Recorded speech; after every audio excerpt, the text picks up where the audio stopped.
bienvenue dans cette nouvelle édition du QG Weekend. Voici les titres de l'actualité. Le Parti congolais du travail en tête du premier tour des élections législatives du 16 juin en République du Congo. La formation a remporté 70 des 151 sièges à pourvoir à l'Assemblée nationale.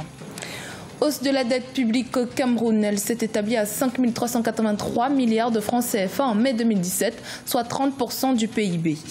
Et puis le Bénin, où se joue actuellement la pièce de théâtre L'Oracle du journaliste congolais Guy Menga, une œuvre qui traite de la place de la femme en Afrique. Mais tout d'abord, en Côte d'Ivoire, la gendarmerie de la localité d'Azéguié, située au nord d'Abidjan, la capitale, a été attaquée par des hommes armés dans la nuit de vendredi à samedi 22 juillet. Aucune victime n'est à déplorer. Le butin du braquage serait de 5 à 6 millions de francs CFA. Cette attaque intervient 48 heures après celle de l'école de police à Abidjan. Le Parti congolais du travail est arrivé en tête du premier tour des élections législatives du 16 juillet au Congo, avec 70 des 151 sièges à pourvoir à l'Assemblée nationale. À noter cependant que 28 de ces candidats sont en ballottage pour le second tour fixé au 30 juillet prochain. Les détails avec Idolette Mirabel Bissou. En République du Congo, les résultats du premier tour des élections législatives ont été publiés. Sans surprise, le parti au pouvoir, PCT, Parti congolais du travail, arrive en tête avec 70 sièges au Parlement. Même si 28 de ces candidats sont encore en ballottage pour le second tour fixé au 30 juillet 2017, la campagne électorale qui est à sa dernière phase se présente comme décisive.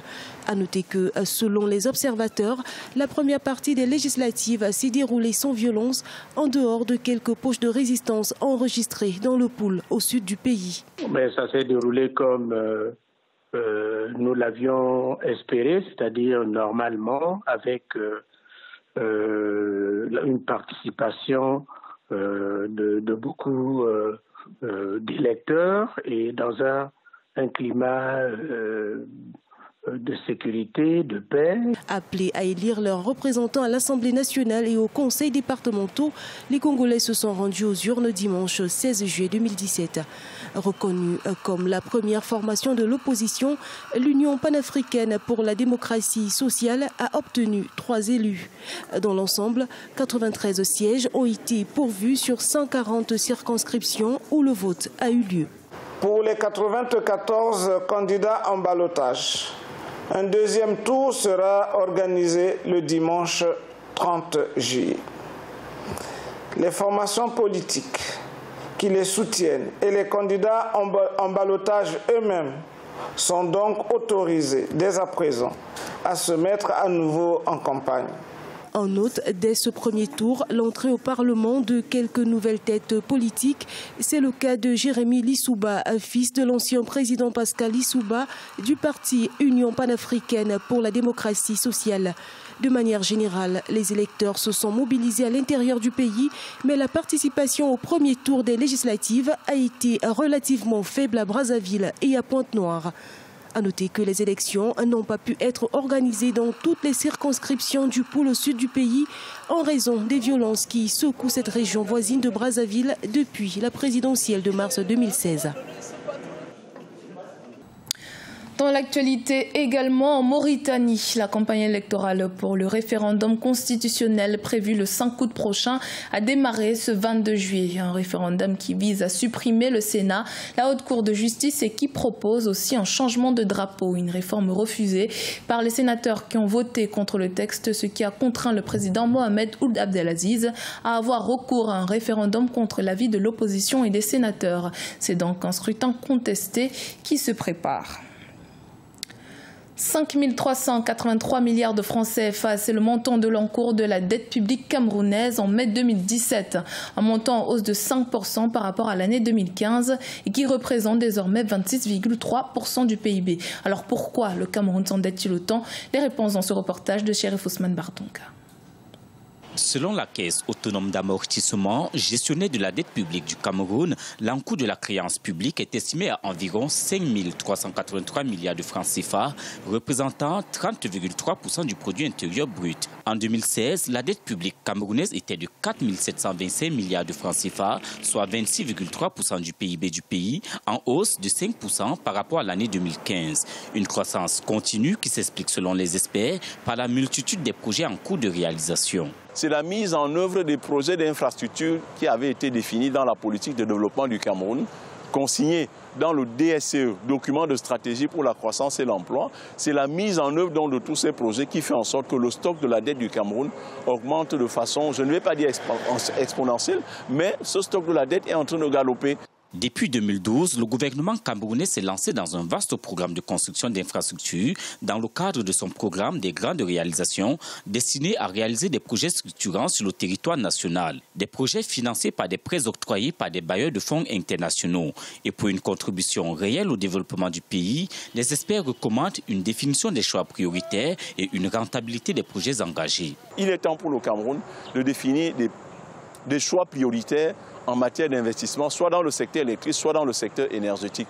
En cela maintenant, même si le stock de la dette augmente, on saura que c'est des investissements bien choisis, c'est des investissements qui vont énormément aider au développement économique du pays. Mais si ce n'est pas le cas, on va se retrouver avec une sorte de saupoudrage. À la dernière minute, il faudra encore plus de financement pour terminer ces projets et les mettre en œuvre, assurer leur exploitation. Et si ce n'est pas le cas maintenant, ces investissements auraient été en pure perte. À la fin de l'année 2020, la dette publique camerounaise atteindra 33% du PIB selon les prévisions du Standard & Poor's. Avec une enveloppe de dette qui progressera de 7% sur une période de 4 ans, les charges d'intérêt appliquées à celle-ci avoisineront 5,2% des recettes publiques contre 5,1% en 2016. Selon le gouvernement, le Cameroun dispose d'un stock de dette soutenable selon la norme en vigueur dans l'espace CEMAC qui autorise un endettement équivalent à moins de 70% du PIB.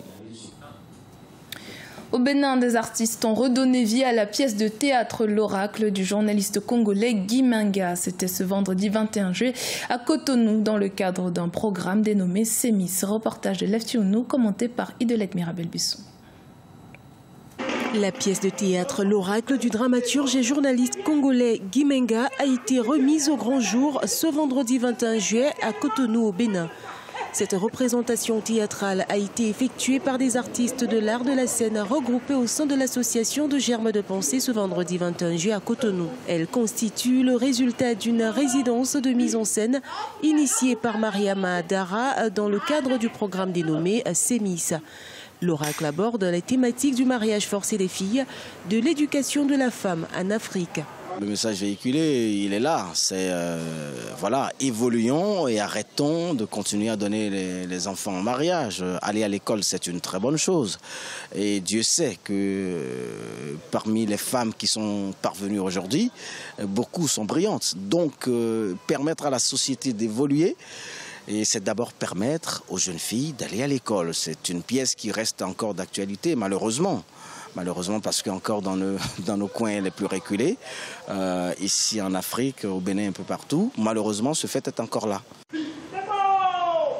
L'Oracle a été monté en 23 jours par la première promotion d'acteurs bénéficiaires du programme Sémis. Cette création révèle le talent de nombreux jeunes comédiens.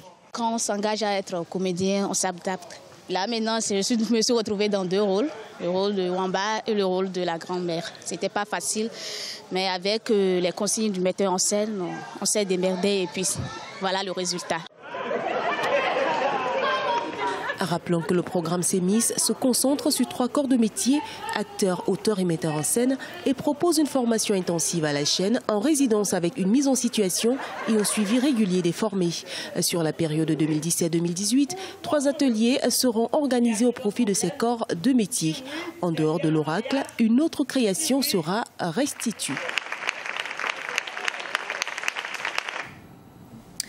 Du sport à présent avec les 8e Jeux de la francophonie qui ont débuté ce 21 juillet à Abidjan en Côte d'Ivoire. Très attendus par les autorités. Comment se dérouleront ces festivités sportives et culturelles dans le contexte sociopolitique ivoirien actuel? Élément de réponse avec Graziella Tchakounte.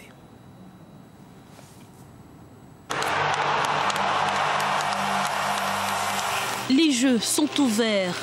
Abidjan, la capitale économique de la Côte d'Ivoire, accueille depuis ce 21 juillet et jusqu'à la fin du mois la 8e édition des Jeux de la francophonie, 10 jours de compétition entre 4000 athlètes et artistes venus de 53 pays. Et grâce à vous, nous démontrons à la face du monde la force de l'amitié, la force de la fraternité entre les peuples, la force de la riche diversité de nos cultures et de nos langues, la force aussi de la langue française qui est notre trait d'union, la force de pouvoir se lancer tous les défis à travers les arts et à travers les sports. C'est tout cela, les Jeux de la francophonie. Au programme du football, de l'athlétisme, du basketball et des sports de combat, mais aussi des disciplines artistiques. Jusqu'ici, les Jeux de la francophonie ont peiné à trouver leur place dans un calendrier sportif déjà surchargé. Autorités et organisateurs espèrent que cette 8e édition sera celle de la rupture. Honorables invités, chers jeunes, cette fête est la vôtre.